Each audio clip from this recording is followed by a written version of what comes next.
우리 대부분이 자라면서 또 완벽하게 좋은 부모나 선생 또 이렇게 멘토를 참 만나지 못했지요. 누구나 마찬가지입니다. 누구나 다 상처와 아픔이 있습니다. 근데 이 상처와 아픔이라는 거 뭐냐면은 계속 같은 것을 이렇게 반복하게 만들어요. 신앙이 필요한 지점이 바로 이 지점인 거예요. 신앙은. 그래서 우리는 이 아픔들을 씻어내야 하고 치유해야 되나요. 근데 충분히 이것을 신앙으로 해결할 수 있다라는 여러분 그런 믿음을 가지시기 바랍니다.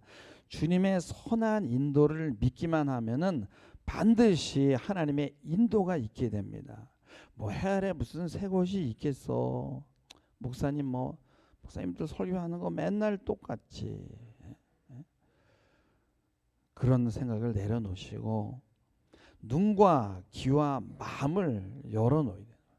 여러분이 저에게서 그걸 못 찾는다면은 뭐 인터넷을 돌아다니면서 다른 목사님 설교를 들어서라도 답을 찾아야 되는 거예요.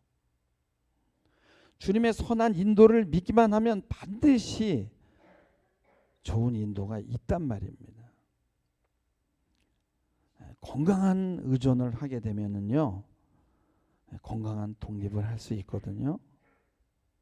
의존하지 못했고 보호받지 못했고 사랑받지 못하는 경험 때문에 우리의 내면은 힘들 수 있습니다. 하나님에게 모든 것이 다 있다는 마음으로 예배에 임하시기 바랍니다. 나에게 듣기 좋은 소리, 나에게 들리는 소리만 듣게 되면 뭐예요? 물질적인, 왜냐면 우리에게 가장 필요한 게 물질이거든요. 그렇기 때문에 그것을 최고의 축복이라고 생각하는 거예요. 여러분요, 물질이 아무리 많아도요, 여러분들의 마음을 만져주지 못합니다. 여러분이 타고 다니는 그런 고급 자동차가 여러분의 마음을 만질 수 없어요. 항상 귀를 열고 듣고 생각하고 배워야 돼요. 힘들어도요, 여러분요, 내 스스로가 멀티가 되도록 노력을 해야 돼요. 여러분, 어린아이가 되지 않으면 하나님 나라에 갈 수 없다라는 말이 있잖아요. 그러면 어린아이처럼 잘 속고 어리석으라는 말이 아니잖아요. 근데 어린아이들은 자기에게 관심이 있는 일에 대해서만 집중해요. 근데 거기에만 너무 집중하다 보면 어떻게 되죠? 아이들은 길을 잃어버리는 거예요.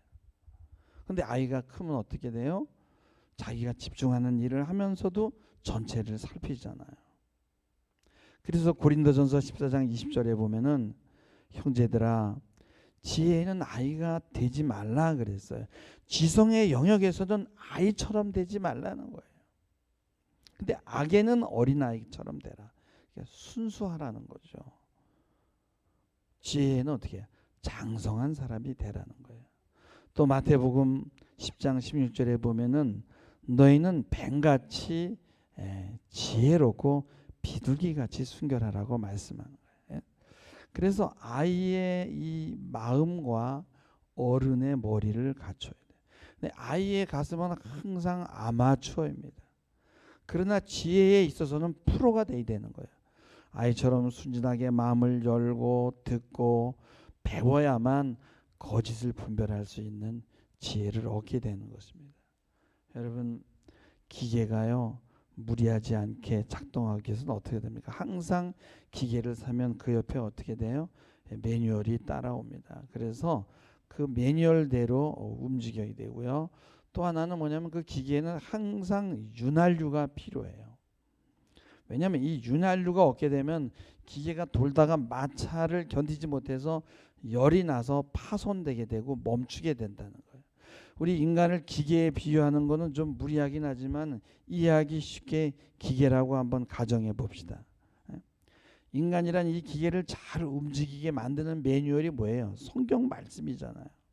그럼 윤활유라는 거 뭐예요? 윤활유라는 건 뭐예요? 덕성이에요. 덕성이 없고 인격이 엉망이면은 날마다가 열받다가 막 화나니까 막 술 퍼먹고 막 폭력을 행사하게 되고 몸이 쉽게 망가지는 거예요. 근데 이 성경 말씀은요, 이게 매뉴얼인데 이거를 잘 따라가게 되면은 이 덕성, 이 윤활유도 이렇게 보너스로 따라오게 되는 거예요. 그래서 우리는 하나님의 말씀대로 살아야 된다는 것이 그건데, 문제는 이 말씀을 잘 해석해야 된단 말이에요. 왜냐하면 적당히 그냥 보고 싶은 것만 보고 듣고 싶은 것만 듣게 되면은요, 그러면 잘못된 길로 갈 수밖에 없는 거예요. 제가 어저께 서울에 결혼식에 나갔다 왔거든요. 그래서 모바일 첨촉장을, 요새는 다 지도가 이렇게 나옵니다. 이렇게 딱 보니까 어딘지 알겠는 거예요. 대충 봤습니다. 그리고 뭐 보라매가 나오니까 보라매 공원인가 보다 뭐 그래가지고 인터넷 검색하니까 고속버스 터미널에서 7호선 타면 보라매 가는 거예요. 그래가지고 보라매역에 내려가지고선 청초장에 나오는 이 결혼시장을 찾으니까 암만 찾아도 없는 거야. 그게 다시 자세히 봤어. 그랬더니 보라매 역이 있고 보라매 공원역이 있고 보라매 병원역이 있는데 막 다 노선이 다른 거예요. 그래가지고서 그냥 그 더운데 30분을요 걸은 거예요. 왜 그래요? 매뉴얼을 자세히 보지 못했기 때문에 고생을 하는. 근데 우리의 삶도 이거하고 비슷해요. 성경을 자세히 보지 않기 때문에 고생하는 겁니다. 여러분요, 이 영성이라는 것은 진공 상태에서 일어나는 게 유령이 아닙니다. 나의 삶과 나의 가족사와 연관이 돼 있고요. 여러분의 개인의 역사지요. 여러분의 주변 환경들, 여러분의 몸, 여러분의 감각들이 다 포함되는 거예요. 이게 성경을 읽고 기도하는 이유는 뭐예요? 우리가 영적인 사람이 되기 위해서 그런 거 아니에요? 근데 성경을 읽고 기도하는데 무언가 자꾸 어느 한쪽으로 치우치면 점검을 해야 돼요. 잘못된 길로 가고 있는 것이 아닌지. 뭐 지나치게 감각적인 것을 쫓는다든가, 지나치게 물질을 쫓는다든가, 지나치게 초월적인 것, 지나치게 정신적인 것으로 이렇게 어느 한쪽으로 치우치면은 지금 영성의 길을 가는 게 아니란 말이에요. 이 영적인 것에는 지정의가 다 합쳐졌거든요. 이 영성은요 항상 우리의 덕성을 포함하는 거예요. 이게 덕성이라는 건 뭐냐면 어떤 뭐 멋지고 완전하고 이상적인 거를 얘기하는 게 아니에요. 그런 멋지고 이상적인 거는 우리의 머릿속에, 관념 속에 보이지 않는 세계에 있는 거예요. 근데 영성은 뭐냐? 평범한 거예요. 평범한 거. 또 말씀드렸지만 부분적인 거는 영성이 아니란 말이죠. 기도를 많이 하고 성경을 많이 안다고 그 사람이 꼭 영적인 사람이라고 할 수 없어요. 기도하고 성경을 보는 이유는 통합적인 사람, 덕성이 있는 사람, 영성이 있는 사람이 되기 위한 것이거든요. 그러기 위해서 우리는 잘 듣고 잘 읽고 잘 배워야 돼요. 안 듣고 안 배우고 나 혼자 할 수 있다라는 건 그건 교만입니다. 우리 인간은 절대 혼자 할 수 없어요. 그래서 공부를 잘하는 사람을 한번 보세요. 그 사람은요 의존을 잘하는 사람이에요. 여러분, 배움이라는 게요 학교에서만 있는 게 아니에요. 원래 기독교에는요, 기독교라는 말 안에 교육이 들어가 있어요. 그래서 서구에 있는 모든 대학들은 다 기독교에서 세운 거예요. 가르치려고. 우리나라도 원래 그렇게 해서 학교가 들어온 거예요. 선교사들이 세운 거란 말이에요. 그래서 기독교라는 말에는 교육과 배움이라는 게 있다. 그런 교육과 잘 배우려면 어떻게 돼? 의존을 잘해야 되는 거예요. 그러니까 저한테 좀 이렇게 착상을 탁 했으면 좋겠어. 저한테 배우려는 사람들이 외부 사람인데 우리 교인은 없고 외부에서 목사님 가르쳐 달라고, 전화로 가르쳐 달라고 힘들어 죽겠어요. 좀 우리 교인이 좀 배웠으면 좋겠어요. 좀 나한테 이렇게 착 달라붙고 좀 이렇게 착상이 됐으면 좋겠어요. 내가 가까이 가면 내가 무서운가 봐. 슬슬 다 도망가. 여러분, 배우지 않고는요 영적인 사람이 될 수 없어요. 여러분이 학교에서 아무리 많이 배우도요 그 사람은요 인격적이거나 영적인 사람이 되지 않아요. 지식을 배우는 거예요. 하나님의 말씀이 없이 어떻게 영적인 사람이 될 수 있고 인품을 배울 수 있겠어요. 인간이 된다라는 거는 뭐냐? 가장 영적인 사람이 된다라는 거예요. 이 덕성이라는 건 뭐예요? 비범한 사람이 되는 게 아니에요. 십계명을 잘 지키는 사람을 우리가 비범한다고 그러지 않아요. 이웃의 것을 도둑질하지 않고 이웃의 아내를 탐내지 않는 사람을 보고 야, 저 사람 비상하다라고 그러지 않아요. 그냥 평범한 사람이에요. 평범한 사람. 부모에게 효도한다고요, 훌륭하다고 하지 않아요. 당연히 인간이라면 해야 되는 거예요. 근데 그걸 왜 하라고 하냐? 십계명을 지키지 않으면은 그 지키지 않은 사람의 삶이 엉망이 되고 그 사람 스스로가 불편해요. 때로는요, 감옥에도 가야 된단 말이죠. 그래서 영성이라는 건 뭐냐면 훌륭한 사람, 뭐 비상한 사람이 되는 게 아니라 평범한 사람이 되는 걸 말해요. 근데 평범하게 사는 게 그렇게 쉬운 게 아니란 말이에요. 그래서 하나님이 십계명을 준 거예요. 평범한 사람들은 이웃을 인격적으로 존중해지고 이웃과 화평하고 더불어 살고 이웃을 험담하지 않습니다. 이웃과 사이가 안 좋으면요, 자신도 불편하고 이웃 사람도 불편해요. 이런 건 다 뭐예요? 영성과 반대되는 거예요. 근데 이게 삶의 의미나 삶의 목표 이런 것들은요, 이런 기본적인 것에 바탕을 두고 세워지는 거예요. 근데 이런 십계명과 같은 이런 평범한 것이 안 되는 사람들은 삶의 의미, 목표 이런 것도 세울 수가 없어요. 그래서 이런 거를 지키려고 노력해야 된단 말이죠. 그 이웃과 사이가 안 좋은 사람은 어떻게 해요? 아주 좁은 골방에 혼자 갇혀 있는 것과 같은 거예요.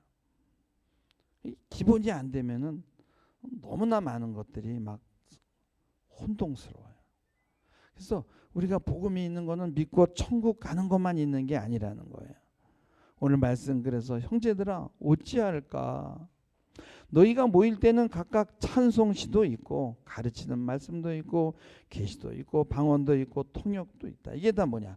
덕을 세우기 위한 것이다. 덕을 세우. 그러니까 이 덕성을 갖는다는 것이 곧 영성과 관계가 되는 거예요. 영성 안에는 덕성이 들어있는 거예요. 그게 덕성은 뭐냐? 인간이라면 누구나 갖추어야 될 거예요. 근데 오늘 제가 덕성을 좀 얘기하려고 하는데 거기는 항상 상식이 포함돼요. 그래서 내가 지금 하고 있는 행동이 어떤 결과를 낳을지 있는 것을 아는 거예요. 그래서 상식이 있는 사람은 뭐냐면 삶의 연속성이 주어져요. 여러분 생각해 보세요. 내가 지금 돈을 훔치고 지금 뭐 돈을 횡령하고 나쁜 짓을 하면은 이게 넘어갈 거라고 생각하는 게 아니라 이게 언젠가 드러나게 돼 있어라고 하는 사람은 연속성이 주어지는 거예요. 언젠가 들통이 나면 어떻게 돼요? 감옥에 가야 되잖아요. 영원히 숨겨질 수 있는 것은 없다란 말이에요. 완전한 범죄는 없다라는 거예요. 내가 누군가에게 폭력을 휘두르면은 금방 경찰이 달려온다라는 그것을 이렇게 알아야 돼요. 이게 상식이거든요. 또 내가 언어는 폭력이에요. 이거를 이 언어로 상대방을 찌르면요, 상대방이 이 마음속에 깊이 뚫고 들어가는 거예요. 그래서 상대방을 칭찬해주고 좋은 점을 보려고 노력해야 되는 거죠. 이런 것들은 다 상식이다. 이게 없으면 삶이 엉망이 된다. 미래가 사라지는 거예요. 연속성이 없어져요. 혼돈 속에 빠지게 되는 겁니다. 저희 집에 우체부가 왔어요. 우체부 옷을 똑같은 걸 입었어요. 그리고 여기 박예슬이라는 사람이 있냐는 거예요. 시집 갔는데 다 와가지고서는 전화를 안 받아요. 원래 전화 안 받긴 해요, 우리 막내가. 그래가지고 카드를 딱 줍니다. 우리은행에서 카드가 나왔는데 그래서 직접 나왔다는 거예요. 그래서 이제 사인까지 했는데 뭐 똑같아, 우체부하고 뭐 이렇게 모바일로 돼가지고 탁 카드를 받았어. 그래서 전화를 했지. 너 카드 신청했냐? 안 했대. 우리은행에다 전화했어. 왜 카드 보냈냐? 우린 보낸 적 없대. 그럼 그 카드를 쓰려고 이제 이렇게 그 뭐라 그러죠? 놓아서 이제 그걸 이렇게 체크하는 순간에는요, 자료들이 다 넘어가게 되고 이제 해킹을 당하게 되는 거죠. 그러니까 이게 뭡니까? 예? 우리가 만약에 그걸 그냥 웬 카드야 그러고 쓰는 게 아니라 알아보고 이런 거는 상식이란 말이죠. 예? 전화가 왔으면 이게 보이스피싱인지 아닌지 알아야 되잖아요. 그거 몰라가지고 시키는 대로 막 다 따라해. 그래가지고 사기꾼들한테 돈을 뜯겨. 이런 것도 영성에 들어가 있는 거예요. 이런 게 안 되면요, 영성이고 뭐고 다 무너지는 거야. 뭐 월수입이 얼마 보장된다 이거야. 뭐 한 달에 뭐 500이 보장된다 그러면 그런 게 어디 있어? 다 사기꾼이지. 거기 가면 다 당하는 거예요. 그러니까 5살 정도의 유치원 수준의 그 이 정신 상태를 가지고 살면 날마다 사단에게 속는 거예요. 그러니까 기독교는요, 기독교인들은 착하기만 하고 어리석은 사람이 너무 많아요. 일을 당한 후에 뭐라 그랬는 줄 아세요? 하나님 왜 저에게 이런 일을 주셨어요? 왜 막아주지 않았어요? 이러고 원망합니다. 하나님이 뇌를 괜히 줬네. 그냥 달고 다니라고 줬냐고요. 사용하라고 줬지. 물론 낮은 이해력을 가진 사람들이 있어요. 그래도요, 하나님 앞에 기도하면 하나님이 지혜 줄 줄 믿습니다. 우리 청년이 있는데 청년한테 뭔가를 속이고 막 사인을 하게 하고 해가지고 돈을 한 40만 원 정도를 뜯어갔어요. 그리고 그 사람이 뭐라 그랬냐면, 너 그렇게 어리석어서 이 세상을 어떻게 살아가냐, 너 여기다가 사인을 하면 어떡하니, 돈 40만 원 가져간 다음에. 그러니까 얘가 돈 40만 원 잊어버린 것보다도 그 말에 너무 자존심이 상하고 상처를 받아가지고 하나님 원망하다 교회 떠났잖아요. 여러분, 우리 인간의 뇌는 동물의 뇌하고 달라요. 머리가 좋은 사람도 많지만 나쁜 사람도 많아요. 근데 성경의 지침에 따라서 살면 부족한 사람도 정말 지혜롭게 살 수 있는 그런 지혜가 성경에서 와요. 뭐 고리되고 뭐 하지 말라, 돈을 꿔주지 말라, 이런 거 그냥 수천 년 동안 쌓인 그 지혜예요. 그런 거 그거 지키면 되는 거예요. 그러니까 하나님 우리를 이 땅에 보낼 때는요, 다 준비해 놓은 거예요. 근데 내가 듣고 싶은 것만 듣고 읽고 싶은 것만 읽고 배우지 않으면요, 그리고 편식하면요, 그러면 어떻게 되겠습니까? 우리가 정말 배우려고 하면은 부족한 것을 채우기를 원한다면 하나님이 사람을 붙여주고 여러 가지 방법으로 우리를 도우십니다. 누구든지 진정한 그리스도인이 되려고 노력하기만 하면 어느새 자신이 정말 얼마나 똑똑한 사람이 되는지 몰라요. 존 버녀는요, 초등학교밖에 안 나왔는데요, 그가 세상을 다 놀라게 할 깜짝 놀란 철로 역정이라는 그 책을 썼잖아요. 그거는요, 엄청난 지식인들도 다 보고 감동받는 책이 바로 철로 역정이에요. 그 사람은 초등학교밖에 안 나왔다고요. 문제는 뭐냐? 듣지 않고 배우지 않는 거예요. 그래서 사람들은 똑똑해지는 것은 똑똑이라는 패키지가 있는데 이게 갑자기 내 머리에 착 하고 이식되는 줄 알아요. 그런 거 없어요. 눈과 귀와 마음을 열고 노력해야 돼요. 우리가 제일 안 되는 게 뭐냐면 차근차근 한 걸음씩 걸어가는 거예요. 야, 눈에 보이는 것들은 왜 이렇게 좋은 게 많아요? 좋은 외제 승용차, 좋은 빌딩, 좋은 아파트. 왜 나에겐 저런 게 없지? 근데 제시합니다. 그걸 쉽게 얻을 수 있는 방법이 있다라고 탁 사단이 유혹을 합니다. 뭐 은행에서 융자 받으면 되니까 뭐 그냥 이근용 상근용권에서도 뭐 된다고 하니까. 하지만 빚가리느라고 막 허덕입니다. 여러분이 은행이 그렇게 호락호락한 곳이 아니에요. 다 서류 받아놓고 안 주면 우리 간이라도 빼갈 곳이 은행입니다. 오래전에 정말 옛날이지만 제 친구가 성악하는 친구였는데 집들이 하라고 오라고 그랬는데 봉천동 산동네입니다. 지금은 다 무너지고 이제 아파트가 들어섰지만 딱 갔는데 방이 한 2평 반, 한 3평, 컨테이너보다도 더 작어. 그런데 선반 만들어서 책장 해놓고 그리고 이렇게 조그만 장 하나 있고 이불은 옆에다 놓고 부엌은요 이렇게 밖으로 나가서 연탄 뿌리인데 밥을 해가지고 와요. 근데 그때 집들이 한다고요.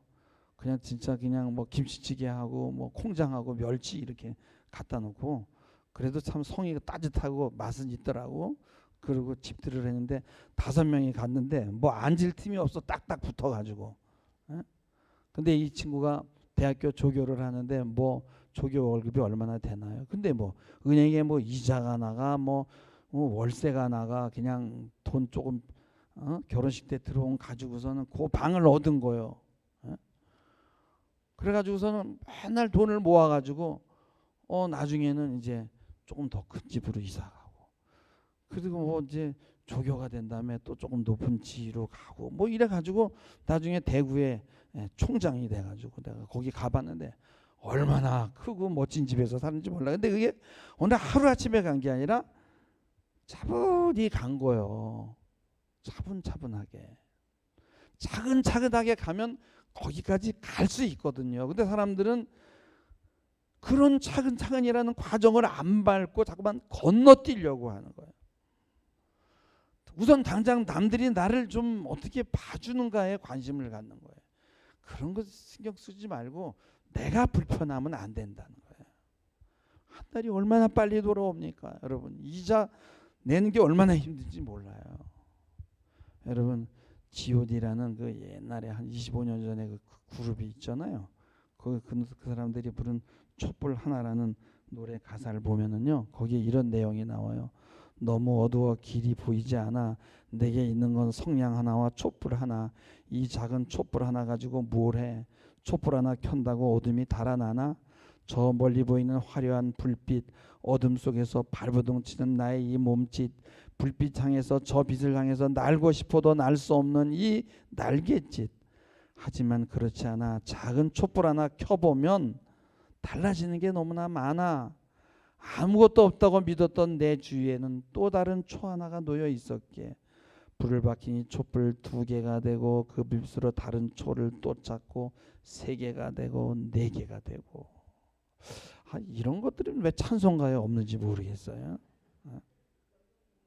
이런 것들이 영성이에요. 이런 것들이 기초가 돼야 됩니다.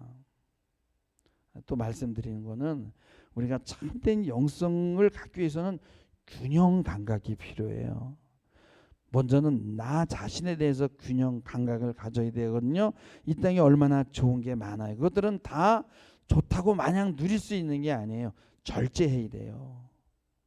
술이 맛있어도 적당히, 아직 못 끊었으면 적당히 하고 놔야지, 그냥 들어가는 대로 막 들이키면 안 되는 거죠. 저희 은사가 양평 저기 뭡니까 원덕에 살아요. 그래서 거길 갔는데 조그만 무슨 전시장이 있더라고요. 가보니까 오토바이가 있어. 그래서 이 오토바이가 얼마니까 오토바이가 2억이래. 어떤 거 막 1억 3천 막 오토바이가 여러 개 있는 거예요. 그 이게 뭐하는데요? 그러니까 서울에 사는 어떤 분이 오토바이 수집가래. 근데 거기다가 이렇게 그걸 전시장을 만들고 사람을 고용했어. 그래서 당신 여기서 뭐해요? 그러니까 나는 하루에 한 번씩 오토바이 시동을 걸어준대. 시동을 걸어주고 닦는 일을 하고 월급을 받는데. 야, 참 별 취미도 다 있더만. 근데 거기 돈이 뭐 엄청나게 들어간 거야. 뭐 유리로 해가지고 그 건물 졌지요. 막 그냥 오토바이 한 대가 막 그렇게 비싸지. 막 어떤 거는요, 이 오토바이 자켓이 몇 백만 원 해요. 오토바이 그 타고 다니는 사람들 신고 다니는 그 부스 신발 있죠? 그거 몇십만 원짜리 아니에요. 몇 백만 원짜리예요. 다 미쳐버린 거죠. 그걸 매니아라고 그래요. 매니아. 이런 사람들은요, 알코올 중독자하고 비슷한 거예요. 왜냐하면 이런 사람들은 좀 멋있게 좀 보이니까 중독에 빠져 있는 것 같지 않게 보이지. 알코올 중독자들은 길에 쓰러져 있으니까 분별이 쉽지만 이런 사람들은 길 한복판에 쓰러져 있는 법이 없거든요. 근데 이 사람들도 요즘 취해 있는 거야. 취해 있는 거예요. 이게 쾌락이요. 막 그 어떤 편집증에 빠져가지고 뭘 모으고 이런 이 어느 한계에 넘어가지 않도록 멈출 줄 알아야 돼. 적당해야 된단 말이에요.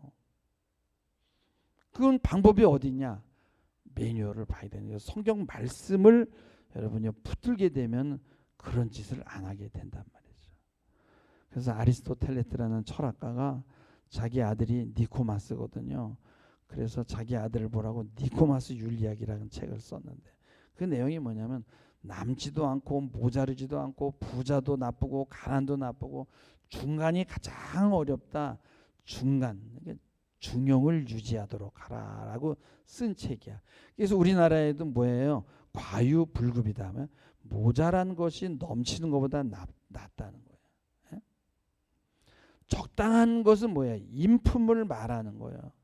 적당하지 못하는 것은 비인격적인 거예요. 그래서 덕성이라는 건 뭐냐면 인품과 인성을 말하는 거예요. 근데 그게 영성과 관계된단 말이죠. 그다음에 이거는 자기의 균형이에요. 그다음에 다른 사람과 관계에서도 균형을 가져야 되는데 마태복음 7장 12절에 보면은 그러므로 무엇인지 남들에게 대접받고자 하는데도 너도 남을 대접하라는 거예요. 다른 사람을 대할 때요 공정해야 돼요. 편애하거나 이유 없이 미워하지 말아야 된단 말이에요. 근데 이건 요즘에는 이걸 뭐 정인이 공인이 하는 말로 이렇게 포장을 했는데 사실은 평범한 거예요. 다른 사람과 그런 어떤 약속을 지키는 것도 그것도 공평한 거예요. 아주 사소한 것이지만은 여기에 영성이 숨어 있다.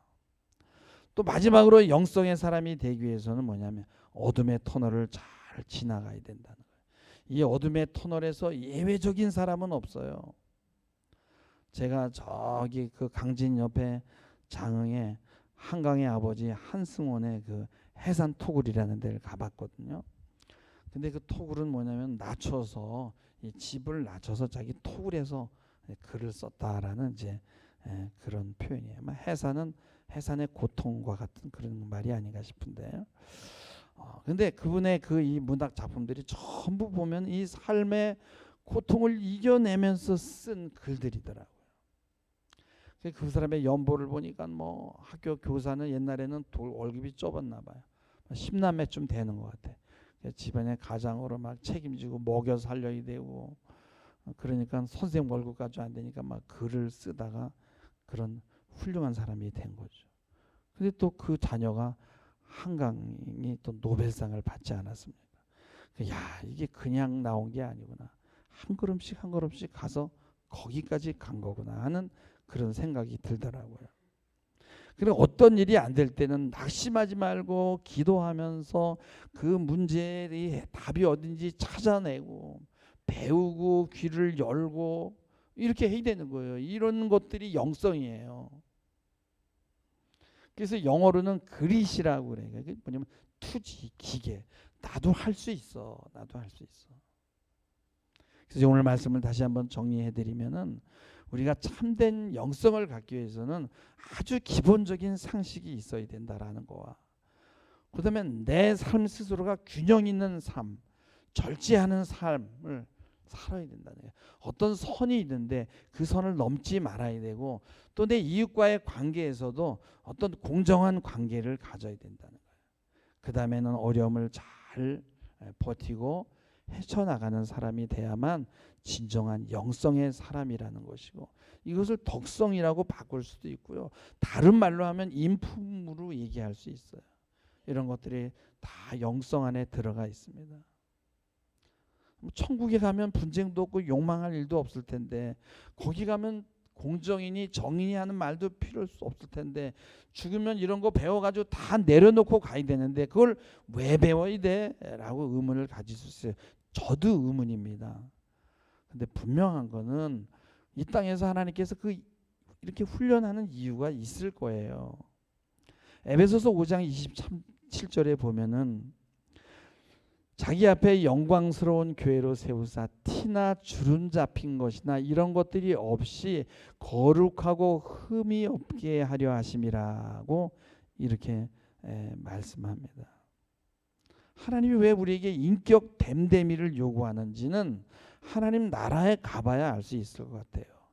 근데 그게 안 된다고 하나님 나라에 들어갈 수 없다라고 말할 수는 없지만은 분명한 것은 그것이 안 되면 본인 스스로가 힘들어요. 주변에 아무리 나에게 돈이 많고 주변에 좋은 사람들이 있어도 자신은 지옥에 살게 되는 거예요. 하나님이 주시는 그 많은 보물들을 이 땅에서 또 누릴 수 없게 되는 거죠. 여러분 인간은 정말 복잡한 동물이에요. 단순하지 않습니다. 영적으로만 치우쳐도 안 되고 육적으로 감각적인 것에만 치우쳐지면요 괴물이 되고요. 정신적인 것만 너무 집중해도 이상한 사람이 되는 거죠. 육적인 것, 정신적인 것, 영적인 것들이 골고루 전인적으로 발달이 돼야 되는 거예요. 어느 한쪽으로 치우치게 되면은 인격이 없어지게 되는 거예요. 인품이 있다, 덕성이 있다 하는 것은 통합적인 사람이라는 거예요. 이 세 가지가 골고루 발달되지 못하면은 고통스럽게 되고 왠지 모르게 힘들고 불안하고 고통스럽고 잠도 안 오고 그렇게 되는 거예요. 하나님이 우리 인간에게 원하는 것 그리고 그 인도하는 방향도 이 세 가지를 골고루 갖추는 것이고 이것이 바로 신앙인이에요. 여러분 이런 신앙인이 되도록 노력하시는 여러분 되기를 주님의 이름으로 부탁을 드립니다. 기도하시겠습니다. 주님, 성경에는 모든 각양 좋은 것들이 다 들어 있습니다. 그것들이 위에서부터 내려온다고 했습니다.